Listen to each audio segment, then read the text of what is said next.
প্রত্যেক বছরের মতোই এবারও কিন্তু এক্সপো শুরু হয়ে গেছে মালদাতে। 1 মাস হয়ে গেল, কিন্তু এবছরে আমরা আজকেই ফার্স্ট আসলাম। কিছু প্রবলেম ছিল পারিবারিক, আর সমস্যার মধ্যেও ছিলাম বেশ কিছুদিন। তো আজকেই ভাবলাম চলো যাই, নইলে আর যাওয়াই হবে না, শেষ হয়ে যাবে। এটা 5ই জুন থেকে শুরু হয়েছে আর 22শে জুলাই পর্যন্ত থাকবে। তো যারা ভাবছো এখনও চলে আসবে, চলে এসো। গ্র্যাজুয়েশনের সময় থেকেই মালদাতে থাকছি, আর তখন থেকে এই মেলাটার সাথে পরিচিতি। তো প্রত্যেক বছরই ঠিক যেরকম স্টল দেখি সেরকমই স্টল ছিল এই বছরও। নতুনত্ব সেরকমভাবে আমি কিছু নোটিস করিনি। তো যে সমস্ত রাইডসগুলো থাকে ঠিক সেগুলোই ছিল। তো আমরা গিয়ে ফার্স্টে কিন্তু রোল নিয়ে নিয়েছিলাম।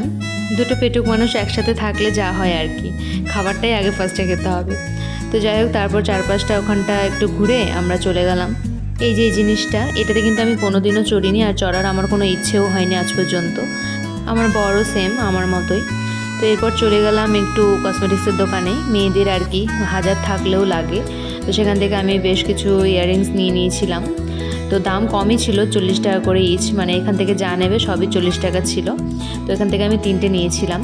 তো এরপরে চলে গেছিলাম আমরা পাঁশকুড়ার চপ খেতে, আবার সেই খায় দাই।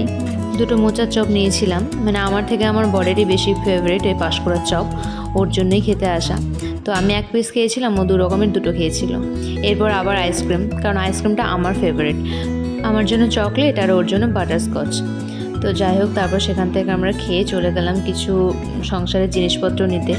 হ্যাঁ, এগুলো চোখে দেখেই মনে হলো আমি বোধহয় একটু সাংসারিক হয়েছি আর কি। আসলে শাশুড়ি মা অনেকদিন ধরেই কয়েকটা জিনিসের কথা বলছিল, আমার সময় হচ্ছিল না। তো মেলাতে সেগুলো দেখতে পেয়ে নিয়ে নিলাম আর কি। তো অনেক কিছু কেনাকাটা করার পর বেরিয়ে গেলাম আমরা। তারপর আমাদের ডেইলি যা রুটিন, শহরের 1 রাউন্ড ঘুরে তারপর আমরা বাড়ি ফিরেছিলাম।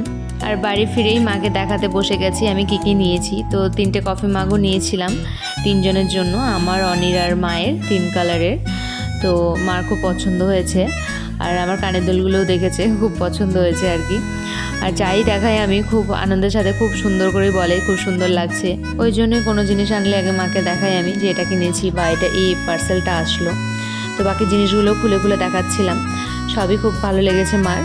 তো আজকের আমাদের এই ব্লগটা তোমাদের কেমন লাগলো জানিও, আর ভালো লাগলে একটু লাইক কমেন্ট করে দিও, আর নতুন হলে প্লিজ সাবস্ক্রাইব করে দিও।